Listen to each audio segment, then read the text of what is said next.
Agradecemos a todos su asistencia en este panel. A continuación tiene el uso de la palabra el licenciado Sadot Sánchez Carreño, director general del Centro de Estudios de Derecho e Investigaciones Parlamentarias de la Cámara de Diputados, quien será moderador de este panel. Por favor, licenciado Sadot Sánchez.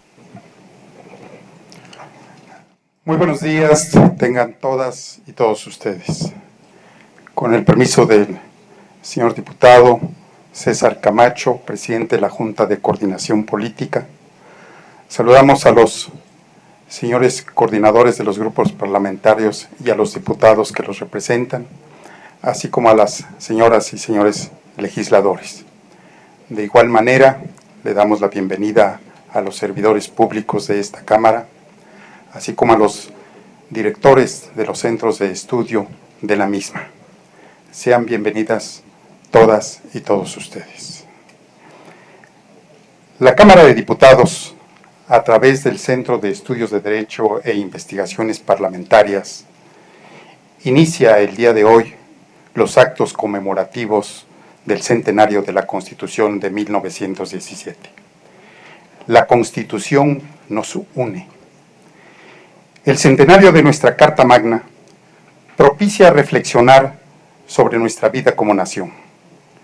Con este propósito, la Cámara de Diputados ha decidido mantener un diálogo permanente con todos los actores sociales, de manera especial con los centros de estudios y análisis que han contribuido a acrecentar las visiones que sobre la Constitución nos formulamos. Tal es el caso del Instituto Iberoamericano de Derecho Constitucional que preside el doctor Diego Valadez, así como la Facultad Latinoamericana de Ciencias Sociales que dirige el doctor Francisco Valdés Ugalde y, desde luego, muy importante, el Instituto de Investigaciones Jurídicas, representado en este acto por el doctor Héctor Fierro.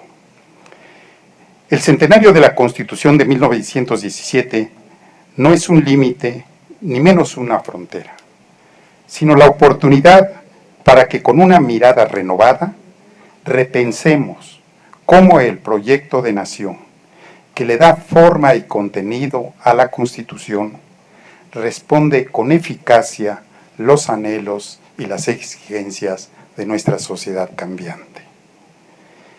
Ella, la Constitución, es en esencia y origen el pacto político primigenio que, además de darnos identidad nacional, es el conversatorio nacional para los acuerdos sociales. Si bien es cierto que a casi 100 años de su expedición, los principios de libertad, de justicia, democracia, soberanía, entre otros, permanecen inalterables, también lo es que el catálogo progresivo de los derechos humanos constituye un horizonte que se ha venido ampliando y cobra una mayor vigencia en nuestra democracia constitucional. Pero hoy creemos que es pertinente también que la cultura constitucional explore la incorporación a nuestro sistema jurídico de alternativas legales para que a través de leyes constitucionales, leyes de desarrollo constitucional o el concepto que deba definirse, se actualicen para que permita una modernización y un permanente dinamismo al pacto político. Estas nuevas leyes darían cabida al aspecto reglamentario de la Constitución y le dejarían a ésta las decisiones fundamentales. Este fue el pensamiento que desde 1847 expuso Mariano Otero. Con este propósito, la Cámara de Diputados ha invitado a este panel, México ante el centenario de la Constitución, para que a través de las reflexiones ilustradas de nuestros invitados, procedamos a definir lo que consideramos es un análisis de nuestro pacto político y las reflexiones que de él se deriven. Es un privilegio contar con el doctor Héctor Fierro, quien cursó su licenciatura en la Facultad de Derecho de la UNAM, máster internacional en Sociología Jurídica en el Instituto Internacional de Sociología Jurídica de Oñate, País Vasco de España, doctor en Derecho por la Universidad de Bremen, Alemania, ha sido profesor visitante de la Universidad de Houston e investigador visitante de la Universidad de Bremen, Alemania. Fue director del Instituto de Investigaciones Jurídicas. El Sistema Nacional de Investigadores lo reconoce como un investigador destacado a nivel nacional en el nivel 2 y tiene innumerables publicaciones dentro de las cuales podemos citar a las últimas, precisamente Coordinadores de la Constitución Política de los Estados Unidos Mexicanos, texto ordenado y consolidado con las reformas y adiciones hasta el 10 de julio. Y destaca su obra en esta materia: Estado Constitucional, Derechos Humanos, Justicia y Vida Universitaria. Es actualmente investigador titular C de tiempo completo en el Instituto de Investigaciones Jurídicas. Cedemos al doctor Fixfierro el uso del micrófono. Muchas gracias. Muy buenos días, muchísimas gracias. Es para mí un motivo de gran satisfacción y un honor estar esta mañana en este importantísimo foro. Desafortunadamente, nuestro director, el doctor Pedro Salazar Ugarte, por razones de su complicada agenda no pudo asistir y me pidió a mí que por favor lo representara en este importantísimo foro, lo cual hago con suma satisfacción. El 99 aniversario de la promulgación de la Constitución Política de los Estados Unidos Mexicanos, que se cumple el próximo viernes, es una oportunidad especial y única para reflexionar, como se ha dicho, sobre la Constitución que tenemos y la Constitución que quisiéramos tener. Y en ese sentido, yo tengo el honor de presentar y explicar brevemente ante ustedes justamente un proyecto en el que ha venido trabajando el Instituto de Investigaciones Jurídicas y que hemos intitulado La Constitución Reordenada y Consolidada. Hace poco más de 15 años hubo entre los constitucionalistas mexicanos un intenso debate sobre si debería aprobarse o no una nueva Constitución. Cuando el doctor Diego Valadez era director del Instituto de Investigaciones Jurídicas, se hizo un seminario muy importante, del cual quedó publicado un volumen con el título Hacia una nueva constitucionalidad, y fue un volumen donde se debatió, creo yo, de manera muy clara e intensa esta cuestión de la nueva Constitución. La opinión mayoritaria en ese momento fue que no había realmente condiciones ni era estrictamente necesario que se realizara un Congreso Constituyente, aunque hubo una opinión importante en sentido contrario, y por eso se habló mejor de que lo que se debería impulsar era una nueva constitucionalidad, y esto en un doble sentido. Por un lado, se dijo que era importante seguir actualizando la Constitución de 1917, seguirle haciendo los cambios que la vida social y política requería, al mismo tiempo que era importante lograr un mejor cumplimiento de los postulados constitucionales. Pero, en segundo lugar, surgió en ese momento la idea de que era oportuno realizar un ejercicio de revisión técnica del texto constitucional como se había hecho en otros países. Y así lo publicó expresamente en un ensayo el doctor Diego Valadez, en un ensayo que apareció en el año de 1998. Lo que él decía es: no hay necesidad de revisar a fondo los pactos que están en la Constitución, no es el momento de reabrir todos esos temas, pero sí es el momento de revisar técnicamente la Constitución para tener un texto pues ordenado y a la altura de ese momento. Bien. Hace un par de años, justamente con motivo de la proximidad del centenario de la Constitución, el doctor Valadez y un servidor, con el apoyo de varios colegas del Instituto de Investigaciones jurídicas, decidimos empezar este ejercicio de revisión del texto constitucional.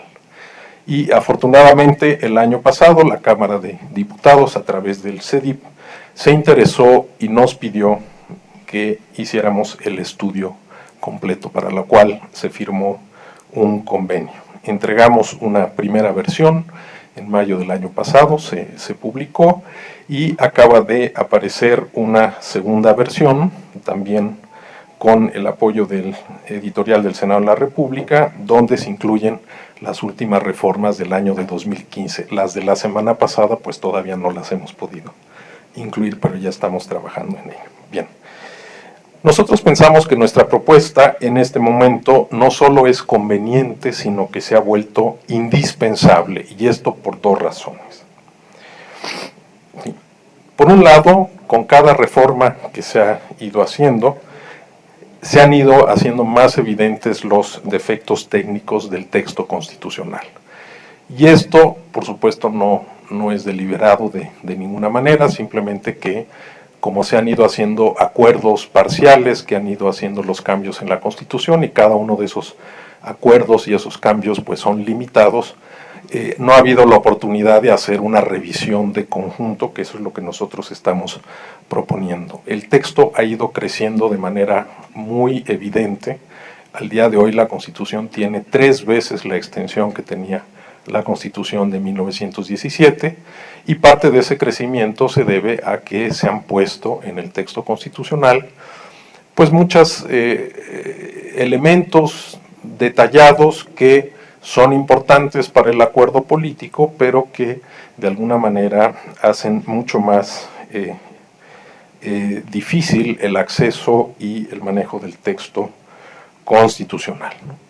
Y por poner el ejemplo más reciente, yo estaba revisando hace unos días la reforma política de la Ciudad de México, que se publicó el día viernes pasado, y me encontré, no sé si hay una razón o simplemente fue que pasó desapercibido, pero el Distrito Federal sigue estando en el texto constitucional. En el artículo 73 no se modificó los numerales que se refieren a que el Congreso de la Unión aprueba el monto de endeudamiento del gobierno del Distrito Federal, ni se modificó la fracción que habla de la expedición de las leyes de responsabilidad hacendaria. Entonces, no lo he estudiado a fondo, no sé si hay alguna razón, o simplemente fue que al hacer el estudio de todas las disposiciones que se refieren al Distrito Federal, se les pasó eso. Entonces, nos parece que ese es un ejemplo, y hay otros muchos, que hacen realmente importante, claro, aunque esto se podría salvar con interpretaciones, sin embargo, es muy importante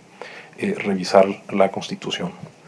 Porque justamente si queremos celebrar a nuestra Constitución, y yo creo que hay muchas razones para celebrarla, pues no deberíamos celebrarla con el texto como está en el momento actual. Y la segunda razón por la que pensamos que este ejercicio se ha vuelto indispensable es porque también puede considerarse como una condición previa para debatir sobre qué queremos hacer con la Constitución. Hay una corriente importante de pensamiento que sostiene que hay que hacer una nueva Constitución, pero lo que nosotros proponemos pues no bloquea ninguna posibilidad. Incluso pensamos que tener un texto revisado daría mucha más claridad a los debates constitucionales que podríamos dar a partir de este momento. Bien, ¿en qué consiste la propuesta? Lo diré muy brevemente, y es probable que el doctor Diego Valadez quiera abundar en algún elemento. Bien, la primera parte de la propuesta consiste, como hemos dicho, en reordenar el texto actual de la Constitución. Nuestra Constitución está llena de disposiciones mal situadas. En el conjunto, puede ser que en el momento que se aprobaron esas disposiciones, pues se encontró una solución razonable, pero ya vista de conjunto, pues es algo que salta a la vista, que no está bien estructurado. Entonces, simplemente con cambiar de lugar algunas cosas, ni siquiera hay que hacer un cambio del texto en su conjunto, se lee de otra manera. Yo empecé haciendo el ejercicio con el capítulo del Poder Judicial, y hagan de cuenta que era un nuevo Poder Judicial cuando hice el primer intento de reacomodo. Por supuesto hay que hacer algunas modificaciones, correcciones de redacción, pero básicamente no se toca el texto de la Constitución en este primer ejercicio. Es la misma Constitución. Pensamos que si debe haber más cambios, pues no nos toca a nosotros proponerlos. Eso es algo que está en manos de las fuerzas políticas. Solamente proponemos dos pequeños cambios, pero que pueden ser importantes. El primero es agregarle un preámbulo al texto de la Constitución. Normalmente los preámbulos son un texto que precede a los textos constitucionales y donde se hace un resumen de cuáles son los principios o los valores que guían y orientan la vida constitucional de una nación. El preámbulo que tiene nuestra Constitución, pues en realidad es burocrático, ¿no? Nada más se refiere a que el primer jefe encargado del Poder Ejecutivo, don Venustiano Carranza, publica el decreto con el texto de la Constitución. Y el segundo cambio es la posibilidad de que el Congreso de la Unión apruebe lo que hemos denominado leyes de desarrollo constitucional. Y aquí está la segunda parte de nuestra propuesta. Nosotros proponemos, y no es una propuesta nueva, es algo que existe en otros países y, como se mencionó al principio, incluso es una idea que en su momento tomó don Mariano Otero cuando se hizo el Acta de Reformas de 1847, que pudiera haber leyes que de manera especial recogen las normas para el desarrollo de las disposiciones constitucionales, las disposiciones que llamaríamos ahora reglamentarias y que son disposiciones que varían con cierta frecuencia. Es decir, no se trata de poner obstáculos a la dinámica actual de reforma de la Constitución, no hay ninguna propuesta de modificar el artículo 135, sino de crear un instrumento adicional, flexible, que sin impedir los acuerdos de las fuerzas políticas, encauce de mejor manera la dinámica de la reforma constitucional actual. Y estos serían leyes que aprobaría el Congreso de la Unión por una mayoría de 2/3, no pasaría por las legislaturas de los estados, pero esa ley tendría que tener necesariamente un fundamento en la Constitución. Y para asegurar que eso sea así, se propone que haya una opinión previa de constitucionalidad por parte de la Suprema Corte de Justicia. Bien, para concluir, yo señalaría que ahora que hay un debate de si lo que tenemos sigue siendo la Constitución de 1917 o los cambios la han transformado de tal manera que ya es una cosa distinta. Bien, eso es algo que habría que estudiar de manera muy cuidadosa. No hay duda de que los cambios han sido muy importantes y muy profundos, pero al menos yo en lo personal tengo la convicción de que hay una continuidad muy importante en nuestra historia constitucional, de la cual debemos estar orgullosos, que es una continuidad que no va hasta 17, sino más atrás, a 1857, y eso creo que hay que resaltarlo, y que justamente para recoger esa continuidad y esa tradición es que hacemos nosotros esta propuesta para darle nueva vida al texto constitucional. Si nos preguntaran, o al menos a mí en lo personal, cuál es nuestro mayor deseo en este sentido, pues es muy simple, que el 5 de febrero de 2017 se publique en el Diario Oficial de la Federación la nueva vieja Constitución Política de los Estados Unidos Mexicanos. Muchas gracias. Muchas gracias, doctor Fix Fierro. Damos la bienvenida también a la diputada Lía Limón García, presidenta de la Comisión de Radio y Televisión. Muchas gracias, diputada, por acompañarnos. De igual forma, a la diputada Noemí Reynoso Sánchez, secretaria de la Mesa Directiva. Gracias por su presencia. Subraya el doctor Fix Fierro dos aportaciones que son importantes para el debate que tenga que llevarse a cabo en estos próximos meses. De ser así, la inclusión de un preámbulo a la Constitución y la incorporación de una nueva o un nuevo tipo de leyes, las leyes de desarrollo constitucional. Esto apunta hacia la nueva constitucionalidad, como lo señala el doctor Fix-Fierro. La Constitución, sabemos, es la norma que organiza y armoniza nuestra vida social. Representa nuestro modo de ser colectivo, pero también constituye la visión programática de lo que queremos ser. Hemos hecho de ella origen y destino, camino pacífico e incluyente en la transformación de nuestra nación. En ella encuentran su hogar los proyectos necesarios para su dinamismo y actualización. Agradecemos al doctor Francisco Valdés Ugalde, director de la Facultad Latinoamericana de Ciencias Sociales, su participación. El doctor Valdés Ugalde es doctor en Ciencia Política por la Universidad Nacional Autónoma de México, maestro en Ciencias Sociales con mención en Ciencia Política por la Facultad Latinoamericana de Ciencias Sociales. También pertenece a varias asociaciones como la Academia Mexicana de Ciencias de la Organización Americana de Historiadores, la Asociación Latinoamericana de Ciencia Política, entre otras. Fue director general del Instituto Nacional de Estudios Históricos de la Revolución Mexicana. Ha sido profesor, investigador visitante de la Universidad de Harvard, la Universidad de Brown, Connecticut, Salamanca y del Instituto Universitario de Investigación José Ortega y Gasset, autor de múltiples artículos y libros especializados en la materia. Actualmente es director de la Facultad Latinoamericana de Ciencias Sociales. Agradecemos su participación y le cedemos el uso del micrófono, doctor. Muchas gracias. Muchísimas gracias.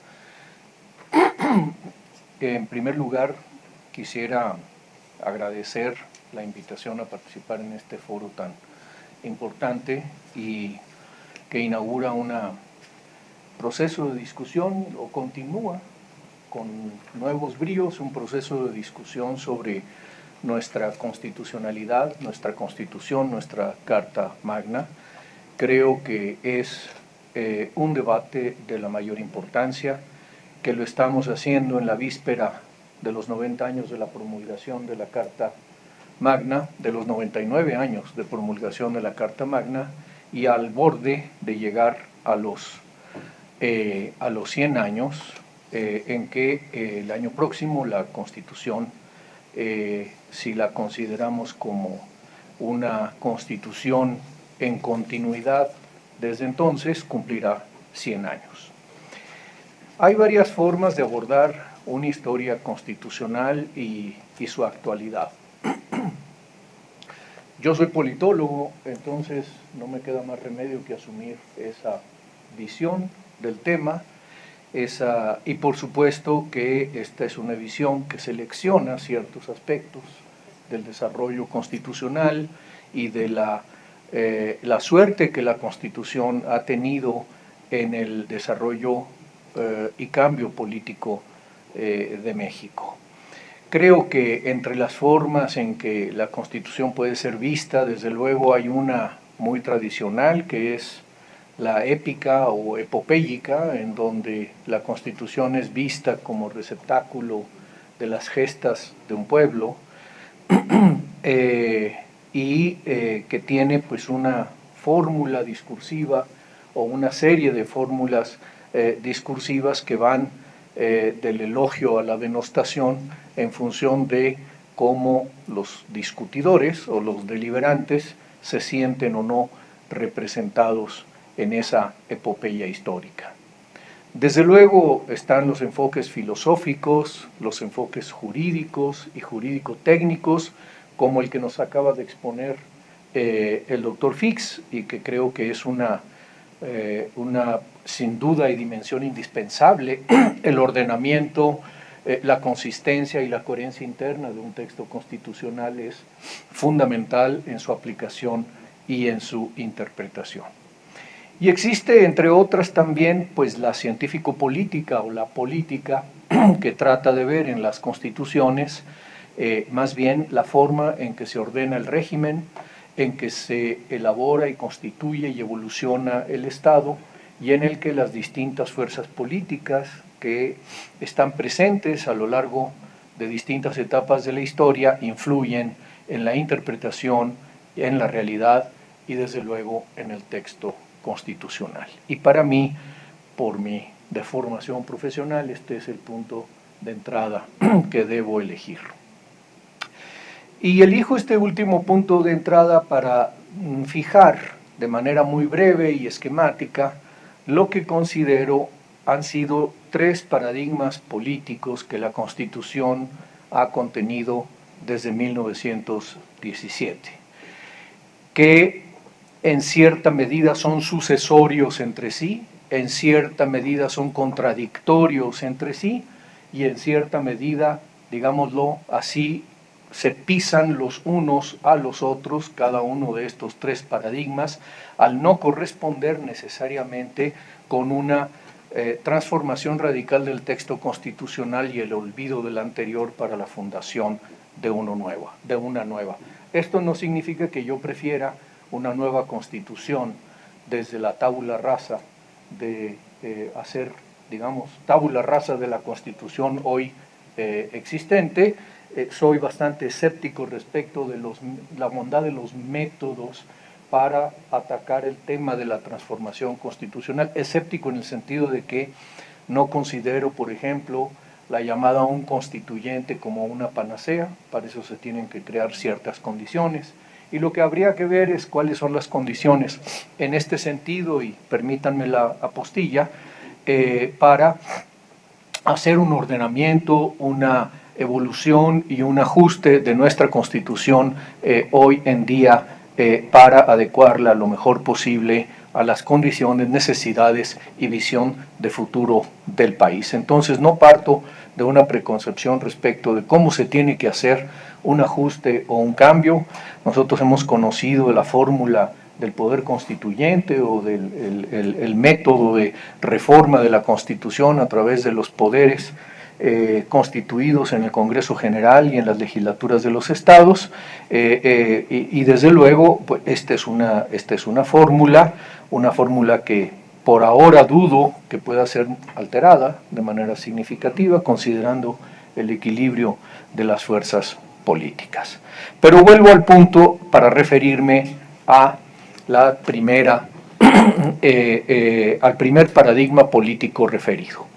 Yo creo que el primer paradigma político, si tomamos como consideración el arranque en el año de 1917, es decir, la Constitución elaborada en 16 y promulgada el 5 de febrero de 1917, esta constituye un ordenamiento, una propuesta de ordenamiento político del país en la cual coexisten varios atributos centrales. Uno de ellos es que es una constitución, desde mi punto de vista, plenamente democrática, en el sentido de la manera como faculta a las posibles fuerzas políticas existentes para competir por el poder.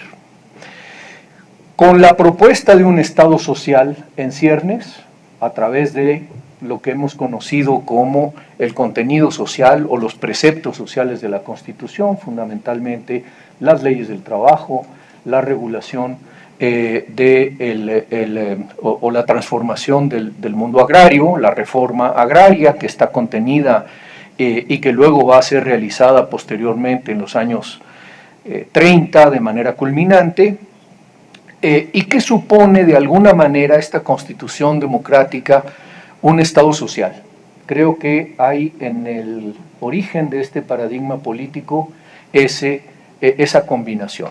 Competencia política, formación de partidos, lucha por el poder a través de elecciones, en la letra de la Constitución, con un Estado social. Sin embargo, la década de fines de los años 10 a los años 20 y tantos, prácticamente hasta el 28, es decir, una década prácticamente, y marco el 28 como el momento de fundación del Partido Nacional Revolucionario, es una época en la cual no se logran constituir las fuerzas políticas que en ese marco luchen pacíficamente por el poder.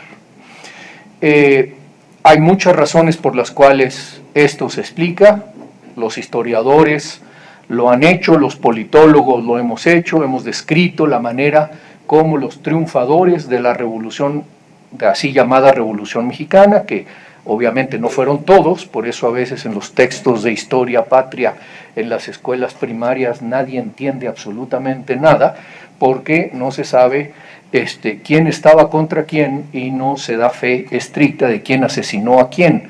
Y como falta esa parte de la historia, o ha faltado, muchos crecimos con una nebulosa acerca de lo que había sido la Revolución Mexicana y la lucha cruenta por el poder que tuvo lugar en ella. Esta debilidad crónica de las fuerzas políticas, la imposibilidad de crear un sistema político sólido, capaz de competir por el poder, da finalmente lugar, y en su lugar la presencia de poderes de facto, por ejemplo, a nivel de los estados de la República, los famosos hombres fuertes de la Revolución, que son en el fondo resultado de la lucha armada, impiden la constitución de este sistema político democrático, pacífico y capaz de evolucionar a partir de la alternancia. Y se inaugura hacia finales de los años 20 y se consolida en el año 33 una primera gran reforma constitucional que básicamente, que yo considero que es la primera gran refundación de la Constitución, en la cual se modifican las normas que permiten o que definen en el texto de la Constitución de 1917 la separación de poderes, la separación entre los órdenes de gobierno, etcétera, entrando por una vía clave de entrada que es la supresión de la no reelección, la supresión de la reelección. Es decir, el planteamiento de que ningún puesto de elección popular puede haber una reelección consecutiva, y al eliminar esta no reelección consecutiva se impide el que haya esta conformación de las fuerzas políticas que de manera plural puedan irse constituyendo en el ejercicio del poder. Simultáneamente se funda un partido político, el Partido Nacional Revolucionario, que va a ser después definido por Sartori como un sistema presidencialista de partido hegemónico, cuya característica central es que ningún actor relevante que pueda influir en la política podrá participar en ella si no es a través de este partido. Y este paradigma suponía un Estado social a cambio de un congelamiento de las condiciones de evolución de la democracia política, por decirlo menos, que permitiera una derrama y un conjunto de reformas que efectivamente en los años 30 se da y que se empieza a detener hacia los años 40 con la reforma agraria, con la formación de los grandes sindicatos y la consolidación de lo que después van a ser las bases del sucesor de aquel partido, que va a ser el Partido Nacional, el Partido de la Revolución Mexicana. Yo considero que en esta época, en esta etapa que va a durar hasta bien entrados los años 90, aunque con muchos cambios desde los años 70, se genera un sistema de coordinación política que yo le denomino cooperación por cooptación. Es decir, una coordinación en la cual la cooperación de los actores políticos es fundamental, y esa cooperación tiene que ser dada dentro de las reglas establecidas por el partido hegemónico, y la coerción sirve como una herramienta para evitar la formación de fuerzas alternativas por fuera de ese esquema.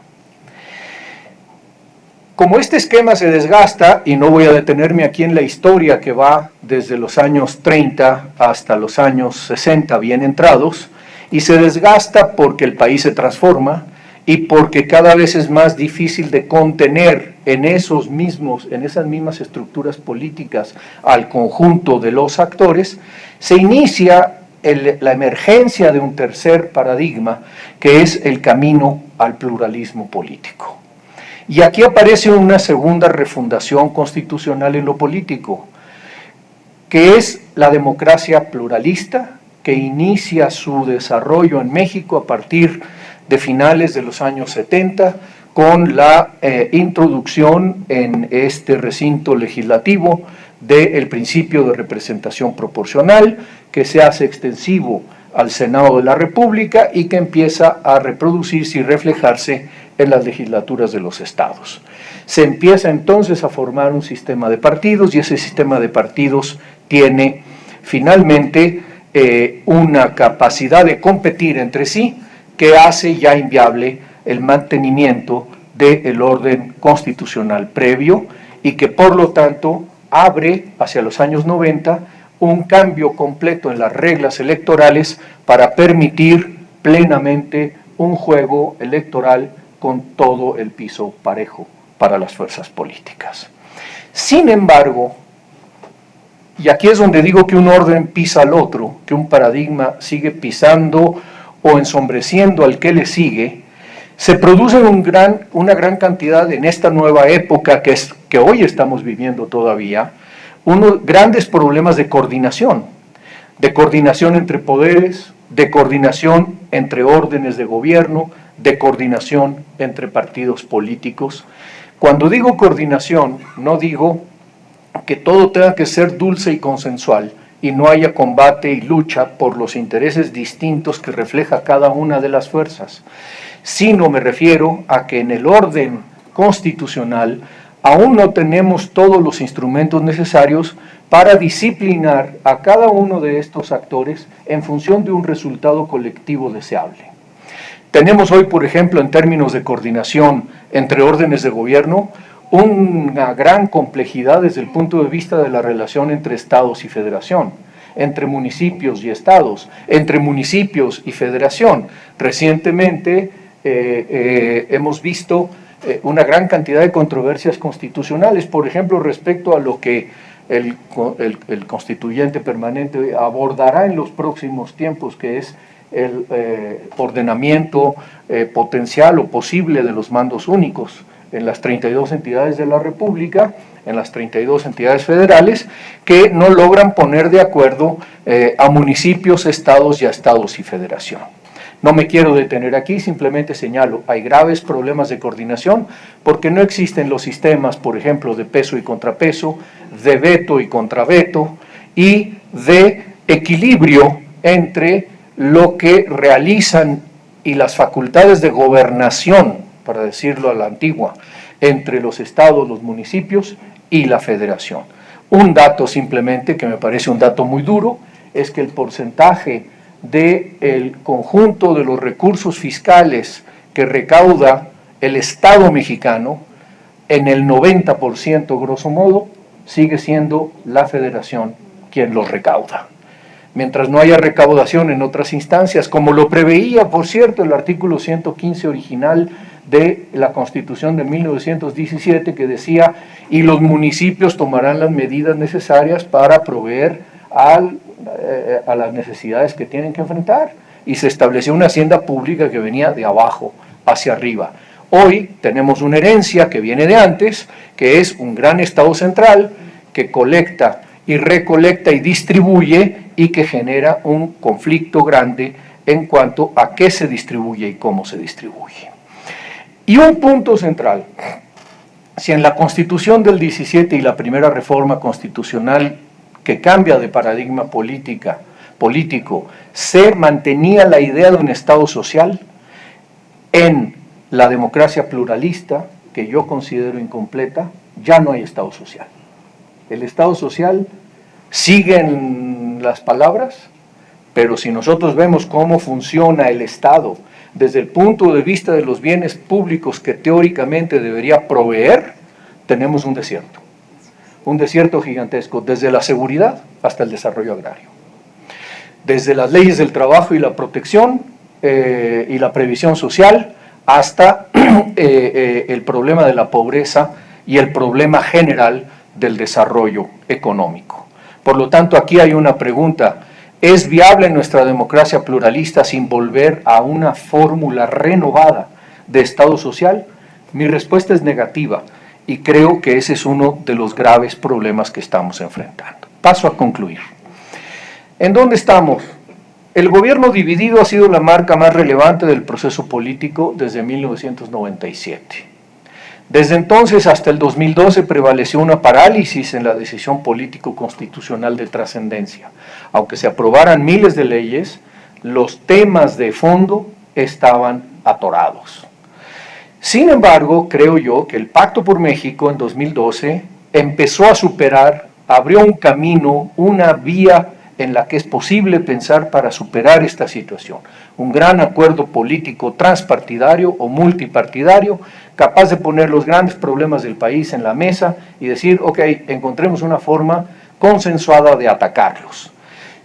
No voy a evaluar el Pacto por México, simplemente digo que esta es una forma que apareció en el horizonte como una posibilidad. Hay una disputa sobre la subsistencia de la proporcionalidad. Hay una gran discusión acerca de si debe o no reducirse el número de diputados y de senadores de representación proporcional para privilegiar la decisión de mayoría, y no estoy seguro que por esa vía consigamos que ya no haya gobiernos divididos. Me parece que hay que recorrer otros caminos. Y estamos en esto en un grave contexto de inseguridad. Yo creo entonces que hay dilemas que está enfrentando el sistema político mexicano a través de su constitucionalidad o que están asociados a su constitucionalidad, aunque no solo dependan de ella. Uno es una crisis de representación, la desconfianza profunda en sus actores políticos. Dos, una duda permanente acerca de la real vigencia del imperio de la ley.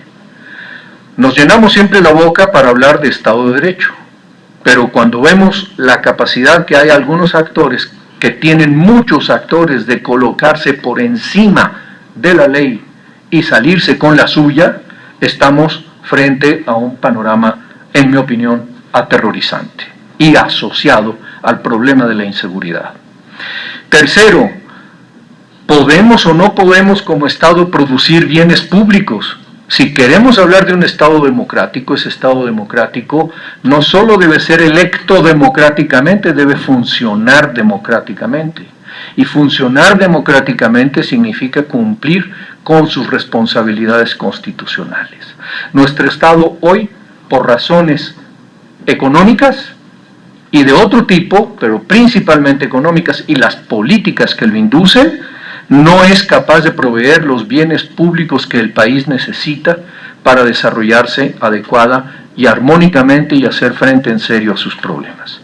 Y finalmente tenemos un grave problema de rendición de cuentas, que esa es otra característica del Estado democrático. En síntesis, creo que este ha sido el recorrido político en grandes zancadas que he descrito de nuestra constitucionalidad política y algunos de los principales retos que enfrenta hoy en día. Agradezco de nuevo la invitación y enhorabuena por esta reunión.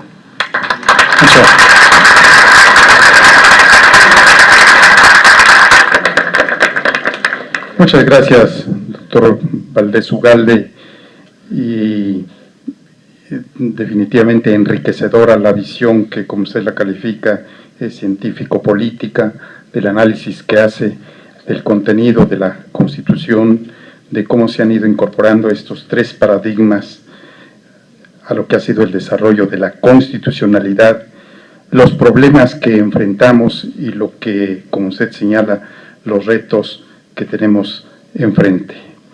La Constitución representa, por una parte, ese compromiso irreductible de principios y valores que dibujan lo que es el rostro de la nación, pero también es un esfuerzo de transformación. Como lo ha señalado, vivimos goce de nuestros derechos que cada vez se han ampliado más, pero queremos también vivir la plenitud de su ejercicio. Damos la bienvenida a quien se ha distinguido en los estudios precisamente sobre el tema, al doctor Diego Valadez, doctor en Derecho por la Universidad Complutense de Madrid, cursó la licenciatura de Derecho en la Universidad Clásica de Lisboa y en la Universidad Nacional Autónoma de México, miembro del Colegio Nacional, el Colegio de Sinaloa, de la Academia Mexicana de la Lengua y de la Academia Mexicana de Ciencias y de la Sociedad Europea de Cultura. Investigador del Instituto precisamente de Investigaciones Jurídicas de la UNAM, autor de múltiples libros entre los que destacan los relacionados con este tema, como la Constitución Reformada, Constitución y Política, Constitución y Democracia, Problemas constitucionales del Estado de Derecho, la parlamentarización de los sistemas presidenciales. Fue director del Instituto de Investigaciones Legislativas de esta Cámara de Diputados y ha ocupado diversos cargos en administración pública, entre ellos el de Procurador General de la República, Procurador General de Justicia del Distrito Federal, Embajador de México en Guatemala y Ministro de la Suprema Corte de Justicia de la Nación. Actualmente preside el Instituto Iberoamericano de Derecho Constitucional. Bienvenido, doctor Diego Valadez. Muchas gracias. Muchas gracias. Muchas gracias, distinguido y respetado amigo Sadot Sánchez.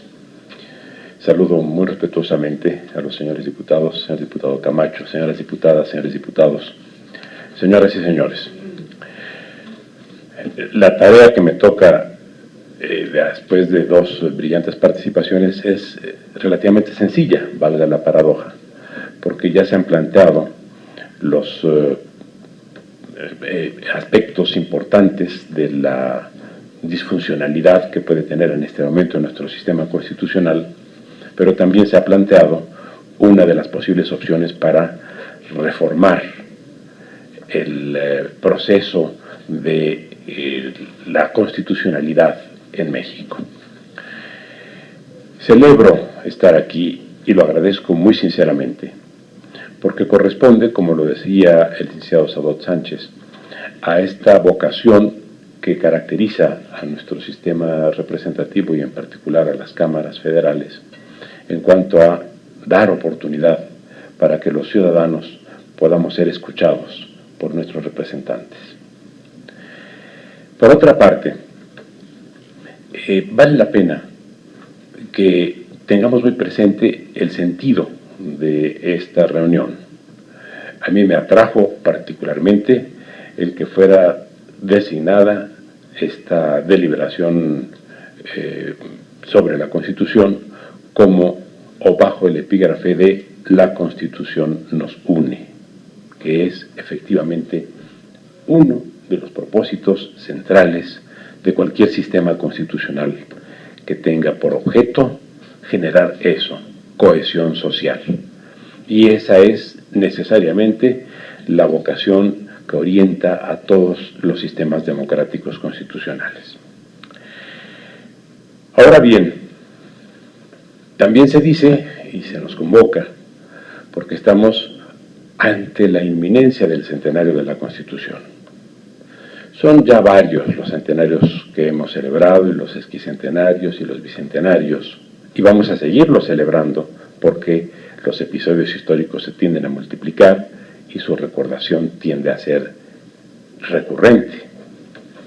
Solo que hay una gran diferencia entre lo que corresponde a un centenario vinculado con un episodio histórico, o un bicentenario, o un esquicentenario. Y repito, estos se siguen dando, no solamente los cruciales que se produjeron en 2010, sino a todo lo largo de los meses, porque siempre hay algo importante que haya ocurrido 100 años antes, o 150, o 200, o 135, los que se quieran. Pero hay una gran diferencia entre aquellos o esos centenarios y el de la Constitución, por una razón. En términos muy esquemáticos, una nación es la suma de sus experiencias y de su memoria, más sus expectativas, sus anhelos, su futuro. Una nación no se identifica solo por lo que ha sido, sino por lo que es y por lo que aspira a ser. Y en ese sentido, es evidente que cuando recordamos la gesta heroica de 1810 o la no menos heroica epopeya de 1910, estuvimos conscientes de la importancia que tuvo esa generación de mexicanos que hizo posible la independencia y la revolución, o en otro momento la reforma, o en cada diferente momento, cada generación ha dado una respuesta constructiva para la formación de nuestro país. La recordación ahí tiene una función cívica, tiene una función histórica, tiene una función patriótica inclusive, porque esta referencia a la idea de patria se nos ha ido haciendo cada vez más distante y cada vez menos frecuente. Pero ¿qué significado tiene que recordemos el centenario de la Constitución? Uno muy sencillo. Cuando hablamos de Constitución estamos hablando del pasado, estamos hablando del presente y estamos hablando del futuro. Y no estamos hablando de lo que le ocurrió a una generación, estamos hablando de lo que hizo una generación y de lo que nos pasa a nosotros como generación y de lo que le pasará a las generaciones que sigan. La Constitución es un continuum. La Constitución no solamente se conmemora o se celebra en cuanto a su centenario, sino que se sigue viviendo. Esto podría decirse de lo demás, de la independencia, pero nadie puede poner en duda que seguiremos siendo un Estado independiente, a menos que pase una catástrofe de carácter global, y que se desfiguren las fronteras y que retornemos al pasado. Eso no está en discusión ni nadie lo pone en duda. De lo que sí nos preocupamos es del orden que nos rige y de los efectos que ese orden tiene sobre nuestra vida cotidiana, la de nosotros como comunidad y la de cada uno de nosotros como individuos. Porque evidentemente el orden constitucional tiene un impacto en nuestra vida cotidiana, social y particular o individual. Por eso, esta reunión y el concepto de que la Constitución nos une da lugar a las reflexiones que ya hemos escuchado y que yo quiero complementar por lo que respecta fundamentalmente a lo dicho por el doctor Fix Fierro, quien con una gran claridad, como le es siempre característico, presentó ante todos nosotros las motivaciones que generaron el trabajo con relación a la Constitución reordenada y consolidada y el método que se siguió para tener finalmente el producto que él ya también mencionó y del cual ya hay 2 ediciones. Quiero solo profundizar algunas cosas porque en sus 15 minutos no fueron suficientes para hacerlo y en cambio sí en algún momento comentamos acerca de qué plantearíamos y como teníamos previsto hablar del mismo tema, consideramos que lo que él dijera podría ser después proseguido por lo que a mí me correspondiera. Quiero leer a ustedes el preámbulo que preparamos para la Constitución, que solamente plantearía 2 reformas. Esta, la preambular, que no es normativa, y sí una normativa que está en el artículo 69, sin cuya reforma al artículo 69 no sería posible hacer nada de lo que planteamos. Preámbulo. Esta Constitución expresa la voluntad del pueblo mexicano de instituir un Estado de derecho democrático, social y laico, organizado como república representativa y federal, con base en los principios de soberanía, libertad, justicia, igualdad, equidad, dignidad y seguridad jurídica, que haga posible una sociedad plural, educada, sana, con bienestar y sin exclusiones, y que en el ámbito interno y en las relaciones internacionales auspicie el desarrollo y la garantía de los derechos humanos, la paz y la solidaridad entre los pueblos. Creemos que con esto, en 8 líneas, se sintetiza el contenido general de la Constitución y permite inclusive su interpretación ulterior.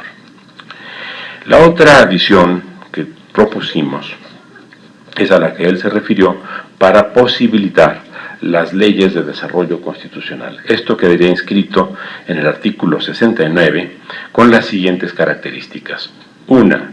las leyes de desarrollo constitucional serían aprobadas por la misma mayoría calificada que se exige en el Congreso para las reformas constitucionales, pero no irían a los estados porque entonces sería una constitución bis, sería simplemente 2/3 en ambas cámaras.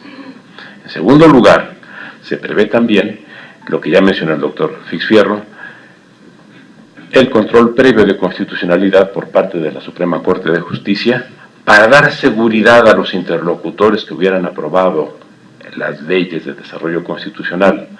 Una de las características que tiene nuestra reforma constitucional es que el pluralismo, y se hizo muy clara la modificación de la técnica de reforma constitucional a partir de que se dio el pluralismo político en el Congreso. Los interlocutores no quisieron sujetar los acuerdos que tomaban a la eventualidad de que en una instancia electoral inmediata cambiara la composición de las cámaras y que una nueva mayoría simple pudiera modificar lo que había sido el acuerdo suscrito entre las partes. Y esto es razonable, es comprensible. Los agentes políticos exigen también seguridad para sus acuerdos. Y entonces por eso dijeron, no lo llevamos a la ley, porque entonces una nueva mayoría nos la puede cambiar, llevémoslo a la Constitución donde tendremos la seguridad de que mientras no haya 2/3 no será modificable lo que ahora estemos conviniendo.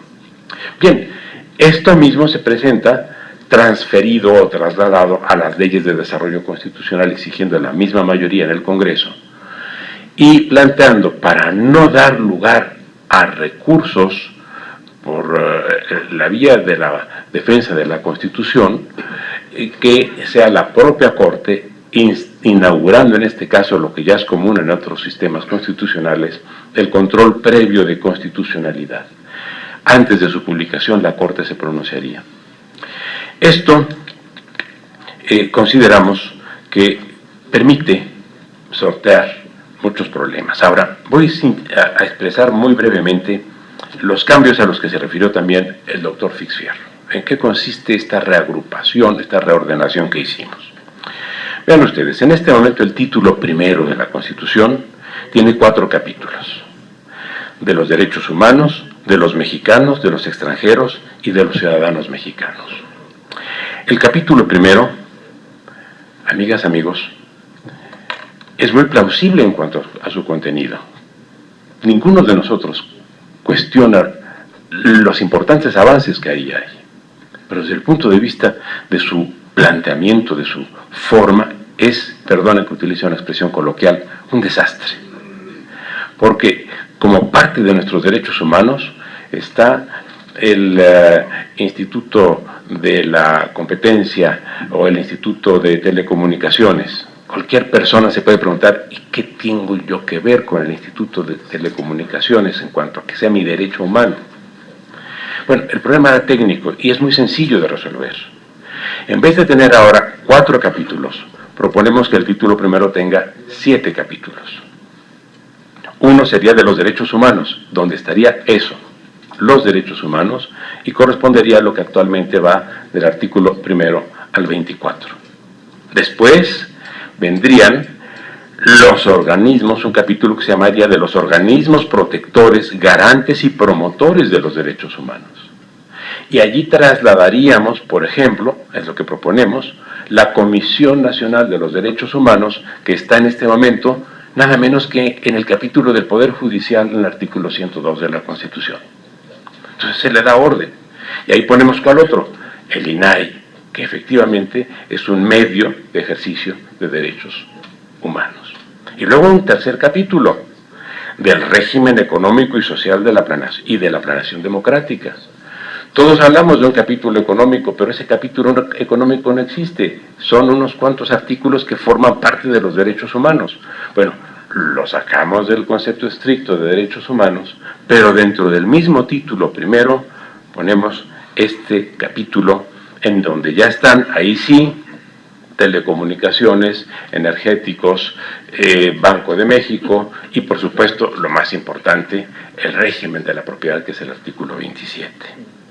Y luego otro más que aparece en este momento confundido con nuestros derechos, que es el de la seguridad pública, que está dentro del mismo capítulo, en este momento el capítulo primero, pero que separamos y le damos un capítulo solo, que sería integrado por 2 artículos, 31 y 32. Después seguiría lo mismo que ya está, simplemente corriendo los números. Si nos vamos al siguiente, al de la soberanía nacional, encontraremos que allí, en este momento, hay 2 capítulos, que es de la soberanía nacional y de la forma de gobierno, y de las partes integrantes de la federación y el territorio nacional. ¿Qué hicimos? Dejamos como capítulo primero de la soberanía nacional con 2 artículos, 39 y 40. En este momento comprende 39, 40 y 41. Y abrimos otro que se llama, o se titularía, de las elecciones y las consultas populares. Entonces jalamos lo que está en el 35, le damos otro sentido, y esto lo dividimos en 4 secciones. De las elecciones, de los organismos electorales, de los partidos políticos y de las consultas populares. Entonces, como ustedes ven, va tomando cuerpo la organización del material que ya está ahí. Ya no me detengo más que para hacer otro comentario, que este ya es de la parte de la consolidación. El capítulo tercero se llama, de este mismo título segundo, de las partes integrantes de la Federación y el territorio nacional. Entendimos que, por razón estrictamente descriptiva, primero va el territorio nacional y luego las partes de la Federación. Entonces simplemente invertimos la denominación del título para que quede del territorio nacional, y dentro del territorio nacional las partes integrantes de la Federación. Bien, este fue el criterio seguido. La obra pues ha sido, como dijo el doctor Fixfierro, coeditada por esta Cámara, la Cámara de Senadores, el Instituto de Investigaciones Jurídicas, el Instituto Iberoamericano de Derecho Constitucional, y por supuesto dentro de la Cámara también tiene el correspondiente crédito en la portada misma el CEDIP. Así pues, creemos que podemos colaborar y contribuir de esta manera a la reflexión que hacia la que se nos ha convocado. Si el señor coordinador me permite 2 o 3 minutos, estoy en los 15 minutos para concluir. Muchísimas gracias. Quiero solamente decir esto. No nos engañamos nosotros como autores, ni queremos engañar absolutamente a nadie, porque además si lo intentáramos no podríamos. Ustedes son muy inteligentes y también todos los que van a leer este trabajo. Amigas, amigos, no hay soluciones perfectas. Esto tampoco es una panacea. Este proyecto tiene grandes méritos, perdonen que lo diga a pesar de haber participado en él. Pero no es que los tenga porque lo hayamos hecho nosotros, sino porque se le da un orden a la Constitución. Hágalo quien lo haga, eso será meritorio. Pero, por supuesto, esto no resuelve muchos de los problemas que planteó el doctor Valdés hace un momento, y de los que todos estamos conscientes, esos y otros problemas. Este proyecto lo único que permite es sistematizar las formas de manejar y de adicionar después otras reformas a la Constitución.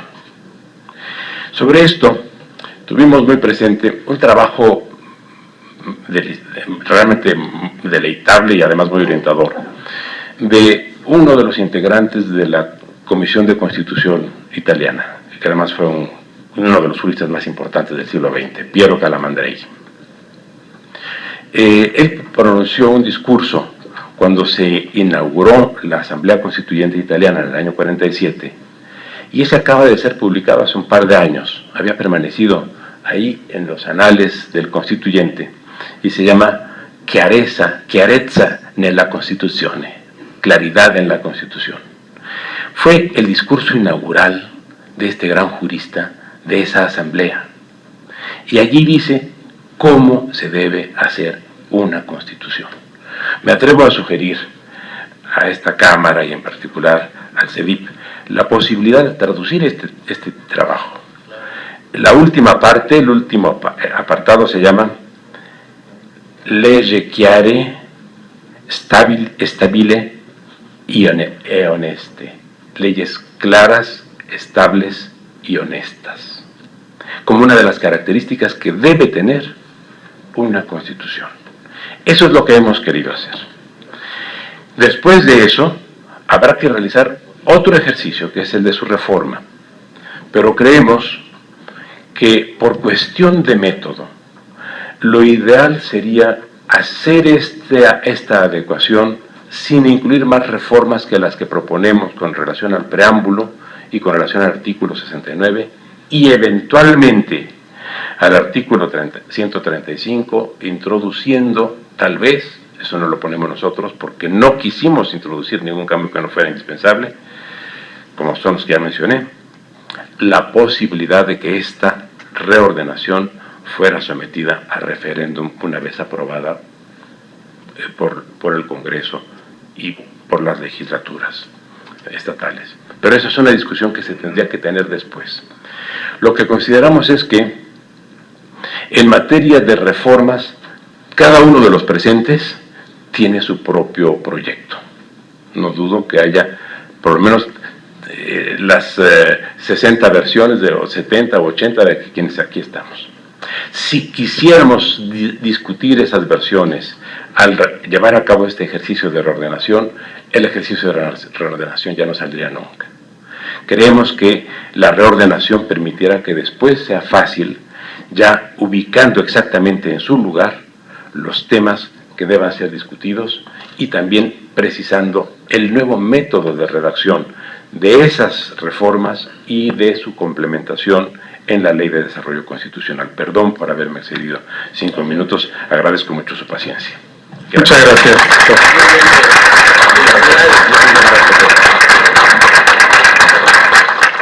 Muchas gracias y le agradecemos esta explicación que sobre este proyecto del texto reordenado y consolidado de la Constitución se ha trabajado. Vuelve a señalar, enfatizar la necesidad del preámbulo y de analizar, también valorar la posible creación de estas leyes de desarrollo constitucional que estarían por debajo de la Constitución, pero por encima de la legislación ordinaria. Apreciamos esta aportación que nos hace, doctor, sobre todo al subrayar la triada de atributos que debería de tener una legislación: claridad, estabilidad y honestidad. Y recordando también a otro italiano como el maestro Bobbio, que señalaba que la Constitución es un acuerdo de paz que construyen las fuerzas políticas.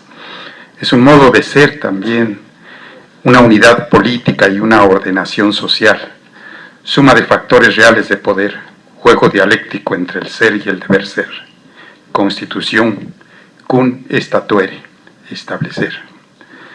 A continuación, y la última intervención de nuestro panelista, el diputado César Camacho Quirós. Él es licenciado en Derecho por la Universidad Autónoma del Estado de México y doctor en Derecho por la Universidad Nacional Autónoma de México. Profesor de materias jurídicas en la propia Universidad Autónoma del Estado de México, Universidad Anáhuac, la Universidad Nacional Autónoma de México y el Tecnológico de Monterrey. Integrante del Colegio de Abogados del Estado de México, miembro regular del Instituto Nacional de Administración Pública, académico de número de la Academia Mexicana de Jurisprudencia y Legislación e integrante de la Asociación Nacional de Doctores en Derecho. Su destacada labor en la administración pública lo llevó a la presidencia municipal de Metepec y gobernador del Estado de México. Fue también subsecretario de Desarrollo Político de la Secretaría de Gobernación.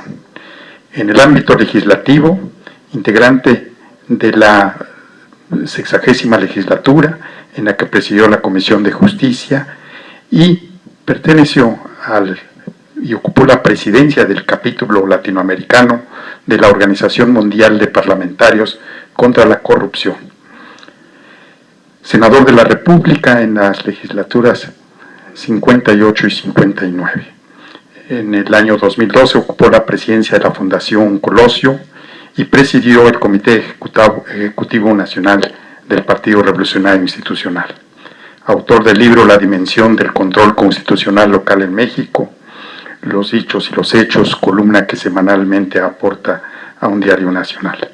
Actualmente, el diputado federal César Camacho es coordinador del grupo parlamentario y preside la Junta de Coordinación Política de esta 63ª legislatura. Estamos atentos a su intervención, señor diputado. Muchas gracias.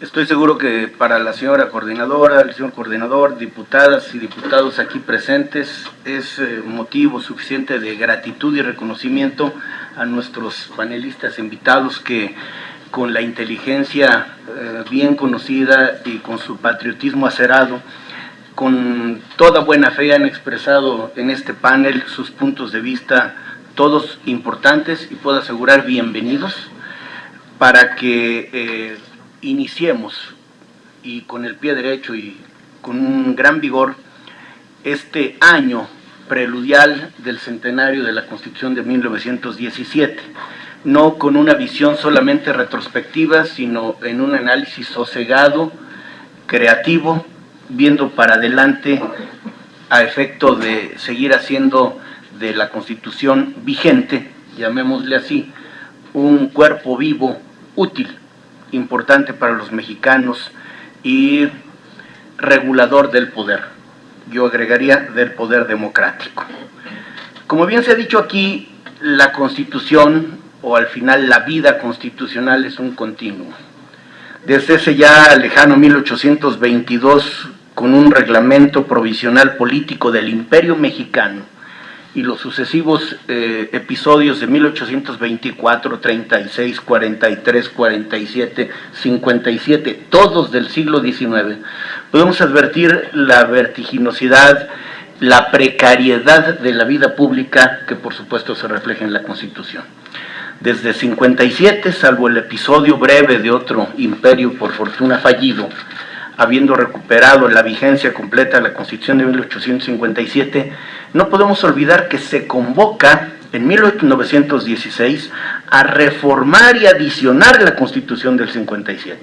No obstante, que al final, merced a la potestad del Congreso Constituyente, no solo es, diríamos, una puesta al día de la Constitución para entonces vigente, sino francamente una nueva Constitución. Vale la pena decir que en la vida independiente, es obvio, por esta referencia breve, es la Constitución con mayor vigencia formal, es decir, el cuerpo normativo con el mayor número de años en vigor. No obstante, y hay que hacerse cargo de ello, el 81% de sus artículos han sido modificados. Es decir, solo 27 de los 136 artículos que integran la Constitución se mantienen en su texto original. Esto acredita que, y hay que hacernos cargo quienes tenemos que ver con los procesos deliberativos, de que siendo un cuerpo vivo ha sido objeto de modificaciones y sobre ellas hay puntos de vista dispares.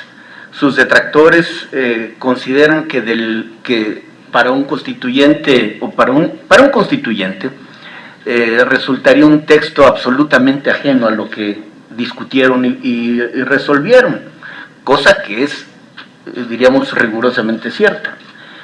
La pregunta que tendríamos que hacernos, que pongo sobre la mesa, es ¿para qué sirvieron las reformas? ¿Qué fue lo que motivó las reformas y adiciones? Y si éstas han valido la pena. Y mi respuesta categórica es que sí. Primero porque durante un buen número de años, a partir de la vigencia de la Constitución, en promedio, por sexenio, se reformaron o hubo 16 reformas. Esto no es casual. Esto también es reflejo del ejercicio del poder político, que entonces era cerrado y verticalista. Es decir, con un partido hegemónico casi único que cuando necesitaba promovía reformas y tenía literalmente asegurada su aprobación.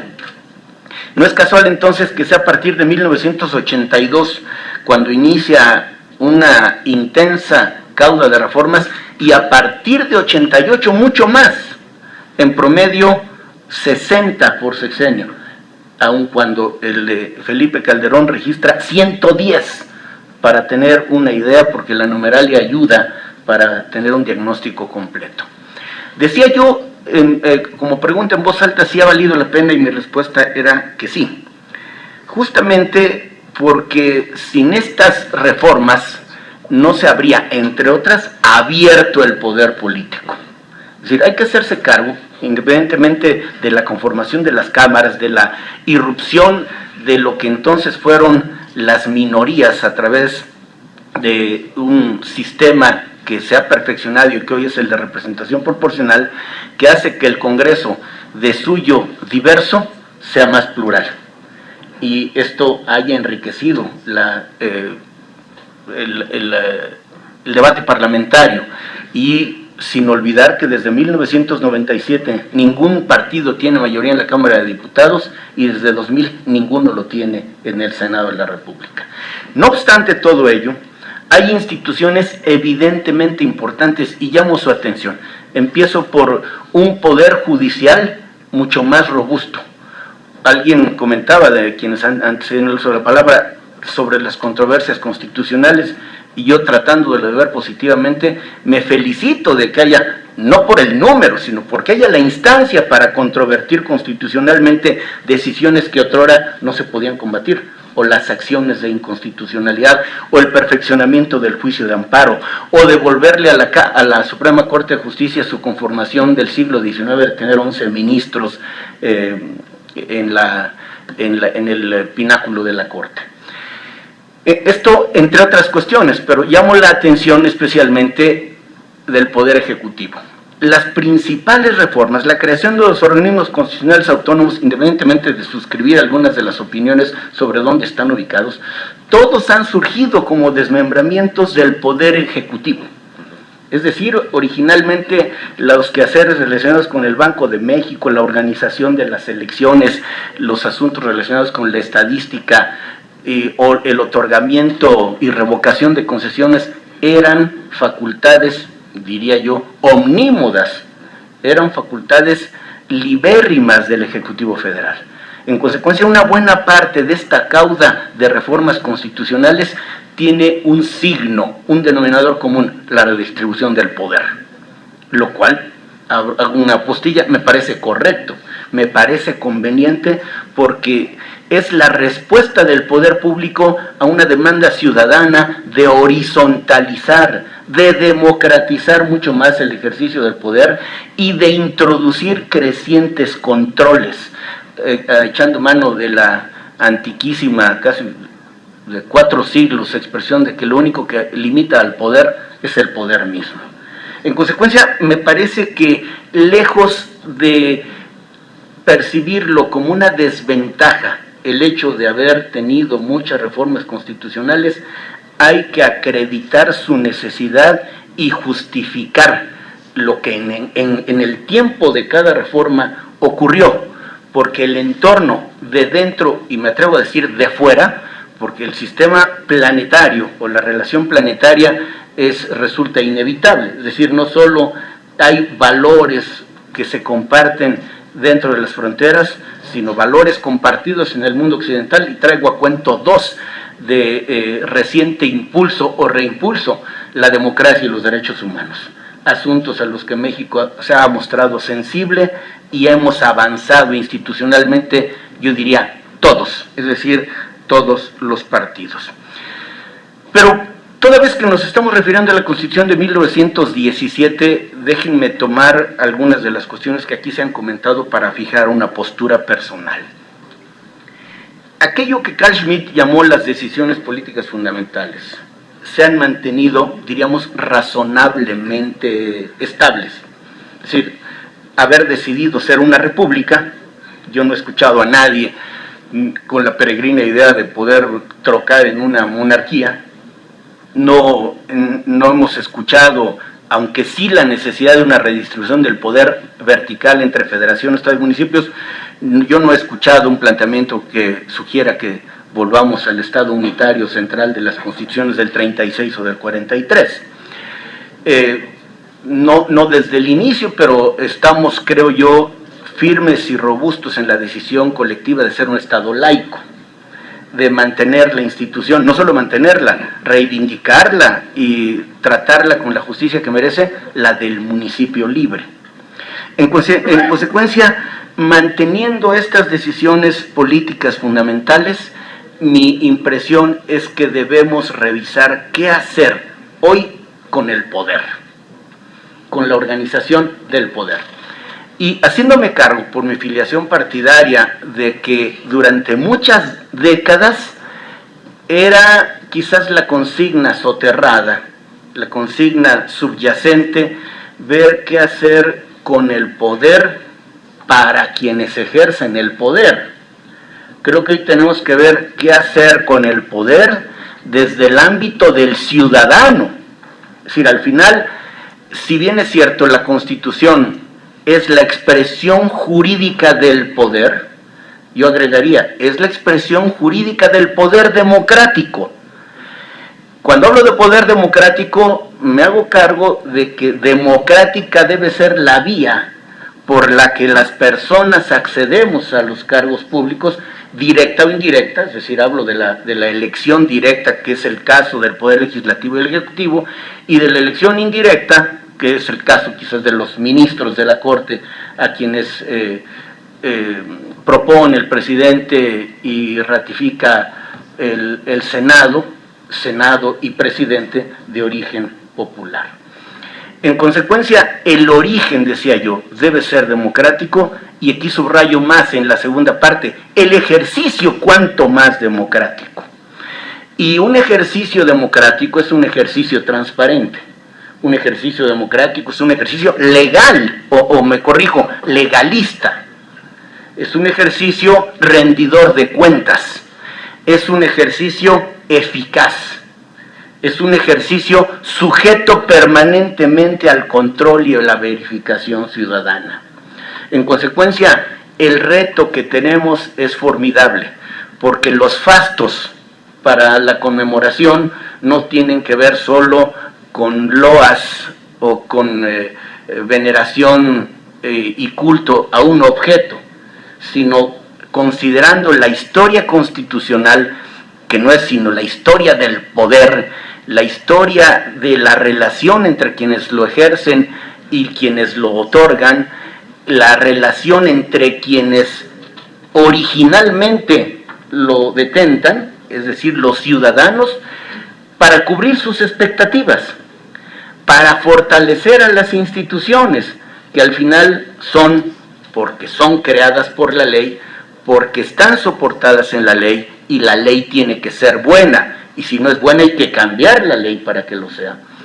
Debemos hacernos cargo de qué sigue para que la mejor forma de honrar a la Constitución en sus 100 años es mantenerla viva, no solo en sentido formal, sino en sentido práctico, útil, eficaz, importante, con una cuestión en la que me parece que hoy guardamos déficit los mexicanos, con el apercibimiento de que se encuentra de veras vigente.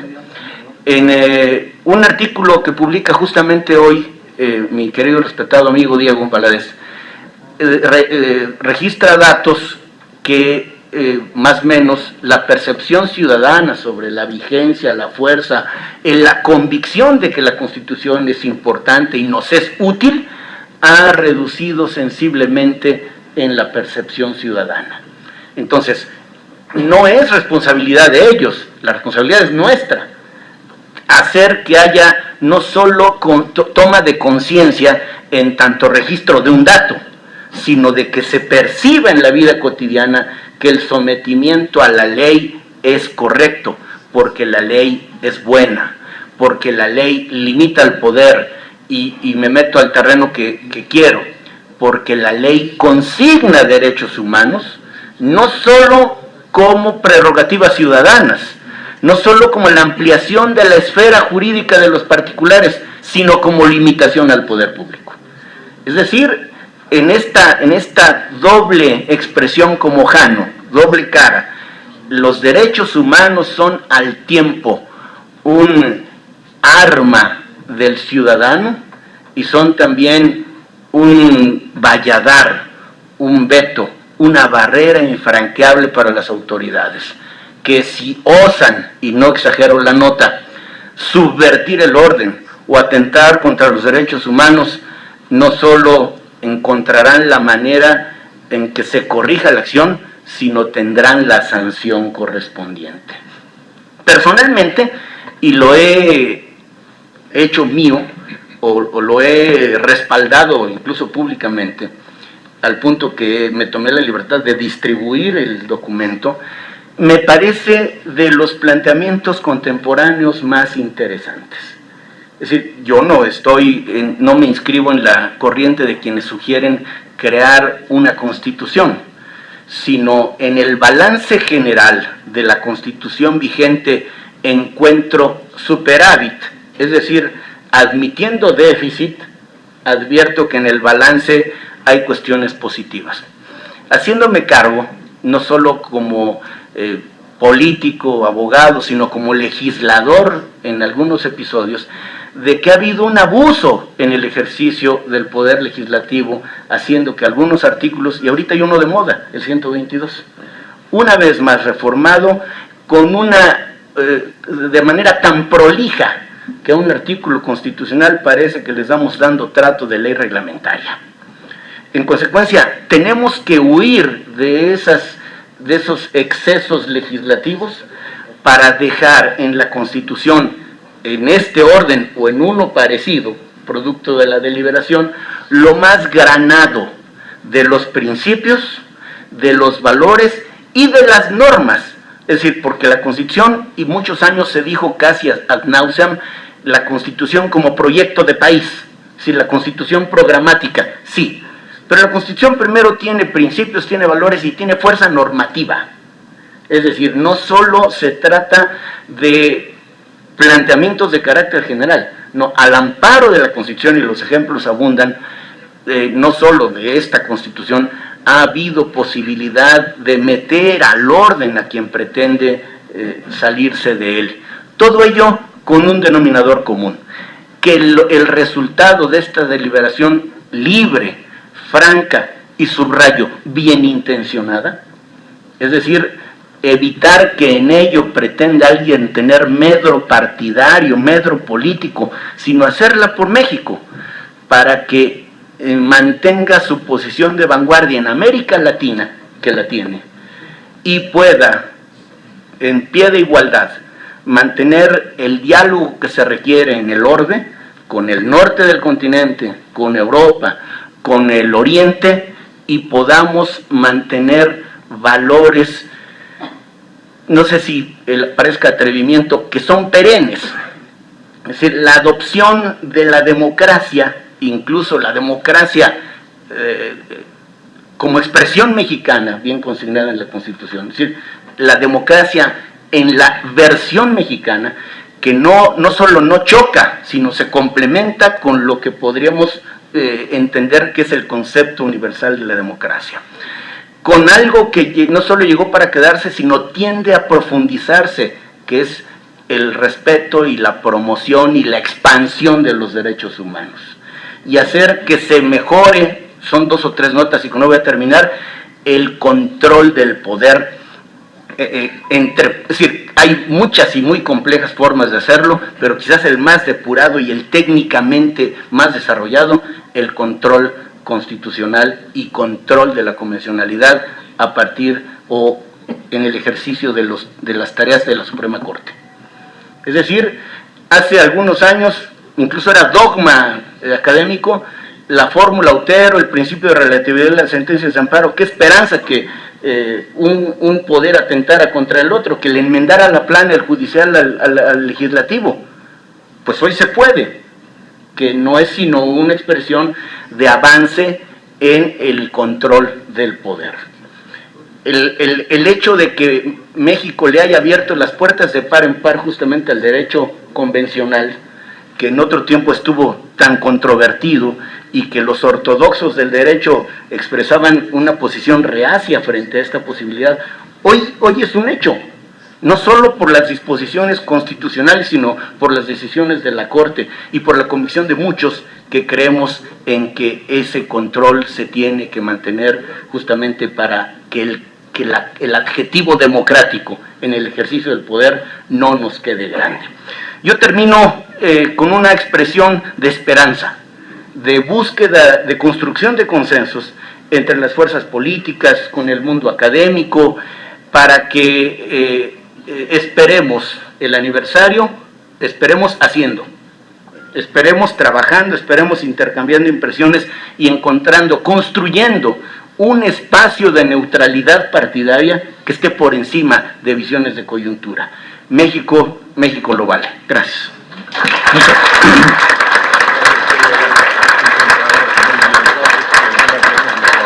Muchas gracias, señor diputado. Aprovechamos también reconocer la presencia de los alumnos de la UNAM y de la UAM que en la planta del lobby están observando a través de las pantallas el desarrollo de este evento. Indudable las afirmaciones que nos recuerdan que la Constitución no solamente es una norma inerte, sino un cuerpo vivo y útil, en las palabras del diputado, y contestarse el para qué las reformas que en todo el transcurso de la vida de nuestro texto constitucional han tenido.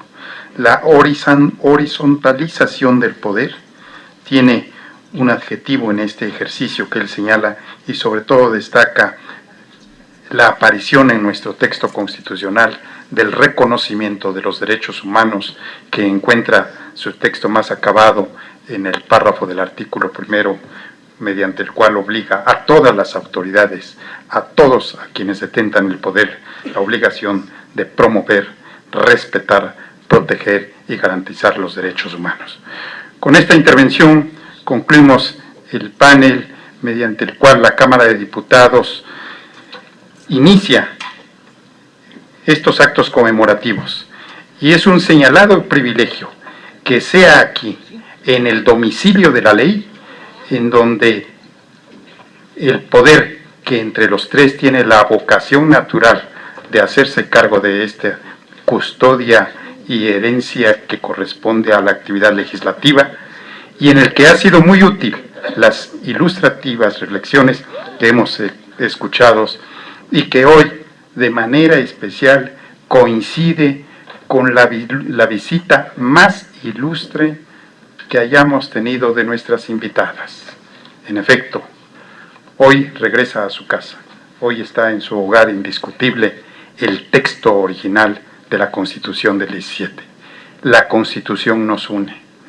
Estamos ciertos que la Constitución y la sociedad caminan juntas, solas no andan. Muchas gracias a todos los panelistas y gracias a todos ustedes. Gracias, licenciado. A continuación, el diputado César Camacho Quirós hará entrega de un reconocimiento a cada uno de los integrantes de este panel. Por favor, diputado Camacho. Los integrantes son el doctor Diego Valadez, el doctor Francisco Valdés Ugalde y el doctor Héctor Fix Fierro.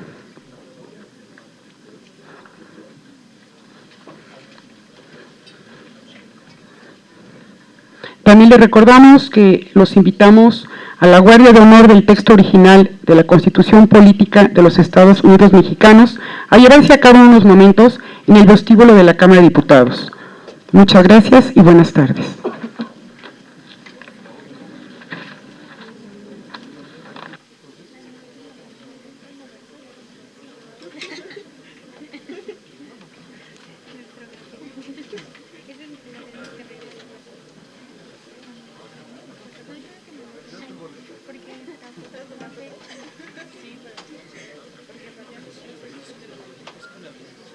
De la